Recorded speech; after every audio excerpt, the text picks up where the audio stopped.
What's up? It's Ryan again. We're finally back making another YouTube video on the Tacoma, and I think my last one was 5 or 6 months ago, so it's been a little too long. And I got a bunch of comments from everybody saying I need to make a walk around video, so now is the time for that. So I guess to start, it's a 2018 Tacoma TRD Sport 2-wheel drive.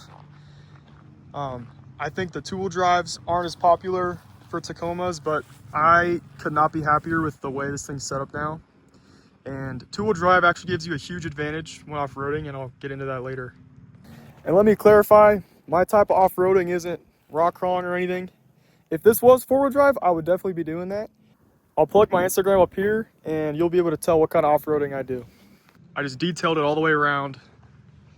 She's as clean as can be, and I think it's looking pretty sweet. I think I've watched enough Terra Crew videos to know that we start from the front and work our way back. So that's what we're gonna do. I think the first thing you notice is the Alpha Rex Novas. I'm pretty sure they're Novas. I got them off Marketplace. They have the quad projectors, so I'm pretty sure they are. But the ambers are what makes this truck, I think. It just looks so good. These headlights are super bright. Obviously the quad projectors go out pretty far. I love how they look, and I haven't had a problem with them. And then I got a Baja Designs lighting package. I think they're the best. So we got the Squadron Sport fog kit up front that Baja Designs makes. You can kind of see the back of it in there, because I don't have any inner fenders, but we'll get to that soon. Those fog lights are great. I have not had a single problem with them being too dim or anything, so they're sweet. I think this is my favorite upgrade I've ever done to this truck, is the S8 light bar, the 30-inch. And I made a video already on it, but you can see my trim in there to get it to fit in the grill. The other side's a little better, but that thing is insanely bright. And I made a YouTube video on it already, so go check that out if you haven't. And this grill I actually got from a buddy from his TRD off-road. It obviously matches the paint, so I thought that was the best move, and I like the honeycomb grill. The actual emblem, I just put some tint on it, so it's a little darker, and it still looks gray to match the theme of the truck, so I think it looks perfect. And then I guess I'll start down here, the next closest thing. A little hard to see, but you can see it in the back there. This is the KP Off-Road Alignment Lockout Kit. And when you swivel the cam bolt around the slot, that's how you can align the truck. Those little tabs on the outside are welded on the outsides. So they're super strong. I don't know the material they're made out of, but obviously stronger than what I had before. And the most important thing about that is that the alignment is locked in, so you won't ever get knocked out of alignment ever again. And the reason why I put that in was because I got an alignment one time after it went out, like it has about 7 times over the years.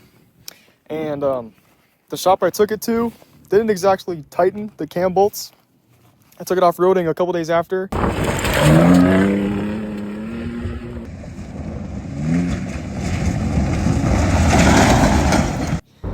When I got back, like, the holes were all wallowed out. It was not good. So that I actually had to do that, but if I had done that originally when I first got the truck, I would have saved myself hundreds of dollars. I get a lot of questions asking how I lifted the front so high. The sole reason is the Max Track spindles. The best part about those is I don't have to put any preload in the Kings, so it's running no preload at all, so I can actually get the full use out of the shock. I'll put in some videos when I had, before I had the Max Track spindles, and I had 3 inches of preload in the front to get some lift, and it just was not riding good at all.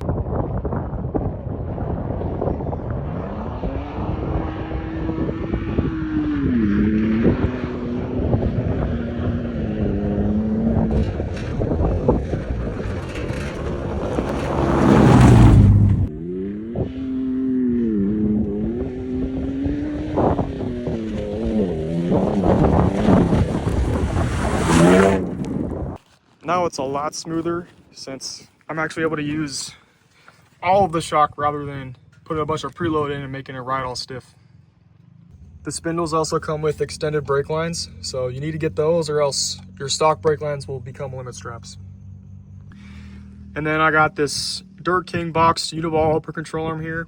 This thing's been sweet.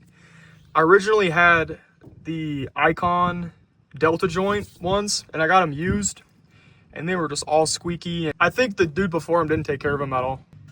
Technically, they're stronger, but I'm not taking this thing through whoops or anything,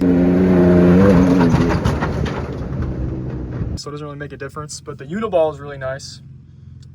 Super strong. I think it's an FK Uniball. I might be wrong. All I have to do to maintenance it is to put in some, I can't remember what it's called, but some kind of lubricant. I'll put a photo of it. And then you got to grease the bushings as well.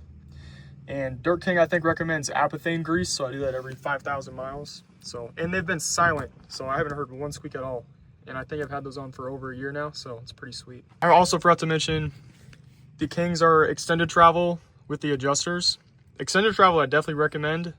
The adjusters, I'm not sure so much, because I've literally had them on the softest setting forever. I've never changed it really, because it just feels so smooth.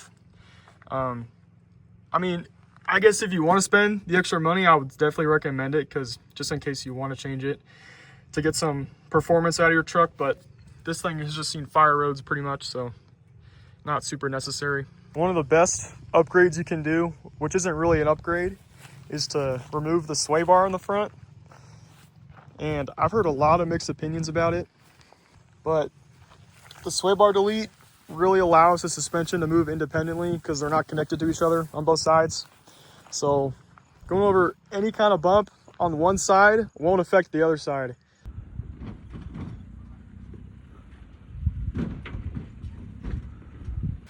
The front end on this truck works so good. I have literally no complaints. It's the best setup you can go for mid-travel on a two-wheel drive truck, so it's pretty sweet. And then next I did the Viper trim and full fender trims to clear the 35s a little better. I might be wrong, but I don't think I had to trim anything at all to clear these 35s with the spindles, and I kind of regret trimming them, just because I think I could have done a little bit of a better job, but it still looks great. It definitely looks super cool as well. I guess that's a plus. All the inner fenders are removed all the way around. I'll mention what that is in a second. There are companies that make some inner fenders. I think DRT Fabrication makes some, but I do not want to spend that much money on them, and I haven't had any problems as of yet. And then this up here, I had custom made. I put in a cold air intake, and the stock air intake has a little tub, like the tube comes out with a little tub in it. So it kind of had some protection from any water or debris getting in.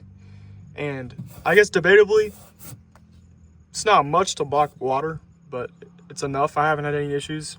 But I had this custom made by 4Low Fab in New Braunfels, Texas. Super high quality. Then next up, I guess I'll talk about the wheels and tires. So these are the Method 305s. Just about the most basic California wheel you could ever imagine. I still love them. I think they look really good on this truck since everything's blacked out. They're 17 by 8.5, 0 offset. I should also mention that the front end doesn't have any wheel spacers because the spindles, they widen the track width a little bit. I don't remember how much, but it's still even enough with the spacers in the rear, which are 1.25 inches. And then for these tires, I honestly can't say much on them other than they look awesome and I love them. One of these tires for a long time. I just put them on like 1,000 miles ago, so pretty much brand new still. I think this is actually their first time touching dirt, so I can't say much for their performance, but I see a lot of trucks running them, so I know they're good. These turn signals on the mirrors are from Miso Customs, and they're sequential, so that's pretty cool, I guess. And then onto the rear, I just have the OEM replacement Kings, just like the front. They also have adjusters and extended travel. I made a YouTube video on installing these if you want to go check those out too. They're actually really stiff in a good way because the stock ones are soft. And this is a TRB Sport, so they come with stiffer shocks from the factory. And this was like really stiff, but still super solid, still super comfy on the road. Haven't done a lot of off-road testing yet, but I know they're good. And then I just have something simple in the rear. Just have the stock springs. I was just editing the video and I totally forgot to mention anything about the leaf springs or my opinion. They have the Deaver add-a-leaf. I actually really like this setup. And a lot of people would say, you know, to go with the Deaver J66s or the U402s, but I've heard a lot about the U402s being really stiff.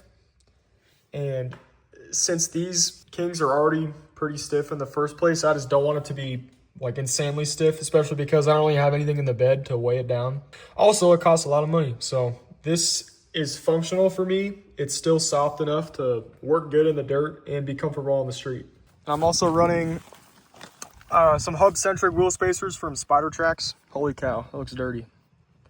So if you're thinking twice about wheel spacers, just go look at, I'd say most long travel Tacoma builds, and they're running wheel spacers, because the only way to get the wheel away from the suspension is a wheel spacer or a bigger axle, and that costs a bunch of money.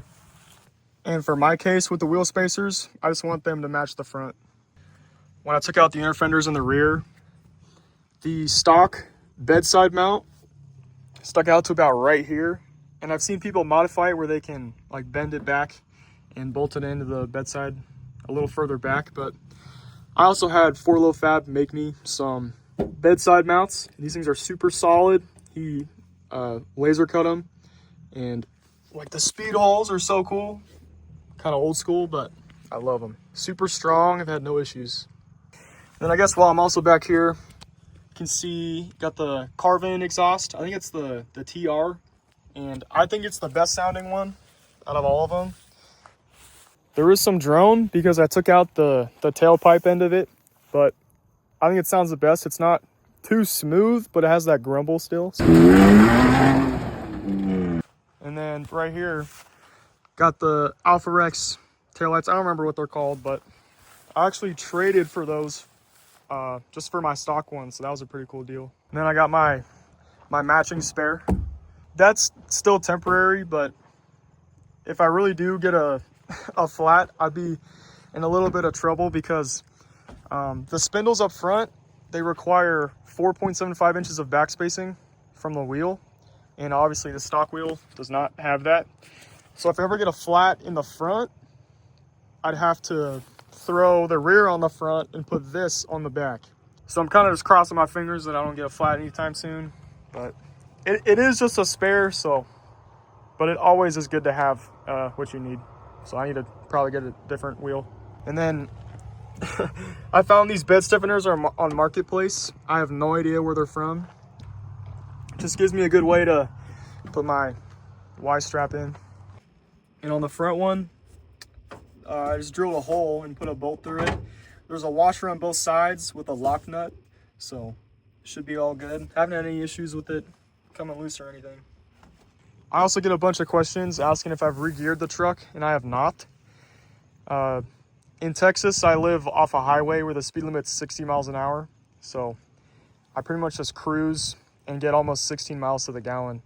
So there's not an immediate need for that. Where I used to live in California, everyone's going 85 everywhere, and that makes more sense. But I'm getting good gas mileage for this truck, and I don't really go super fast anywhere, so it works for me. Then we got a completely stock motor. Obviously these things are already bulletproof, so I don't want to risk anything else. But I do have a little S&B air intake, cold air intake, and it literally, honestly, does nothing. I've heard a lot of people say that it actually makes a difference, but I'm not gonna lie, I don't think it does anything. But it's got a pretty big air filter in there, so it looks cool. And you can definitely hear some more engine noise, but I don't think it does anything. And then it's also tuned by Civi Built in, I think now they're in Placentia, California. I got their 91 tuned from them, and it actually made this thing pick up a lot. It made it feel pretty quick. And I will say, my buddy has a Gen 1 Raptor with the 6.2, and it did pull on him. So it's not fast by any means, and never will be. Even when you supercharge these, they're still not that fast. But it definitely gets it off its feet.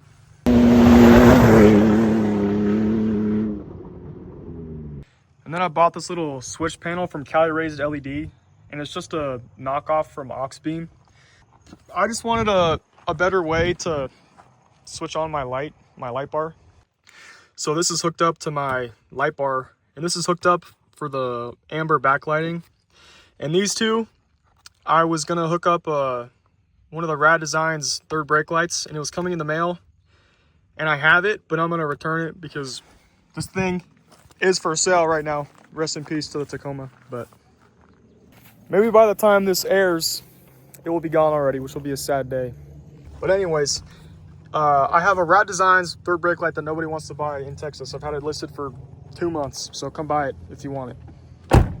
So for the switch panel, the actual panel in the engine bay has a relay and fuse, so all that's all taken care of.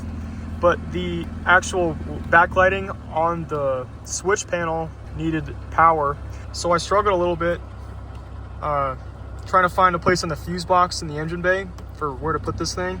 So I actually ended up putting it in the interior fuse box. So I have this little mini fuse. Where's my finger? I have this little mini fuse hooked up to the cigarette lighter. So I never ever use that for anything. So there's just the power for these lights and the switches is just going straight to that. This here is the off-roam phone mount, and this is the sturdiest phone mount I've ever had, and it's also the nicest one I've had. So I guess the more you spend, the better you get. But my phone has never fallen out, and I definitely recommend an off-roam. So I think that's pretty much everything, and I can't really think of anything else. So I'm sure someone will find a way to talk some smack about it, especially because it's a two-wheel drive on 35s. They're always asking, why'd you spend so much money on your two-wheel drive? But this setup is, I think, the best you can have for a two-wheel drive Tacoma without going long travel. But if you just want something fun and still playful and nimble, I think this is the setup to go with. I'm selling it because my dad's giving me the homie discount on his truck. So I don't know if I'll make any videos on that thing, but I guess stay tuned. But I'm really gonna miss this truck. I have not had a single issue with it throughout my ownership, and I love it. I love that I made it my own, and I did everything I ever wanted to, so I could be more happy with it. So thanks for watching this video. Let me know if you have any questions about anything I didn't go over, because I definitely missed something. This might be the end of Ryan's taco. It's a little bittersweet, but I don't know. There you go. Thanks again for watching. Thanks for all the kind comments in the last video as well. That was pretty cool to see, and I wish I got to make more videos of this thing.